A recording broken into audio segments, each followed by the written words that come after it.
sa amin ito. Tatanggapin ko po ito. Kahit po ano po yung natanggap ko po na Yan ano, po ang isda yun po ay dito. pagmamalasakitan Na aming ko. alaga Ay di sa ako kumita sa France. ano.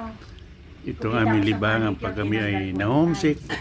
Dapat ay hindi ko Kakausapin na- lang namin i-share yan. ko sa inyo. In Jesus' Pagkatapos, name. sasagot naman Tapos, siya. Nakatanggap kami ngayon sa aming retreat na 200 na hindi ko alam kung 200 o ano. Nagbigay ako ng ano, pinasobrahan ko yung offering ko na yung bukod doon sa tithes, nag-offering pa ako. Kahit na sabihin maliit, yun ay bukal sa puso ko na ipinangako ko sa Panginoon. At itong Ay, baby. itong pagbablog na to, Kumusta na kayo hiningi ko sa dyan? Panginoon. Hiningi ko talaga yan sa Panginoon. Dati para kung naluloko na Baby ko. talagang ito'y hiningi ko sa Panginoon. Lord, nais ko kayong maging partner namin. Hindi po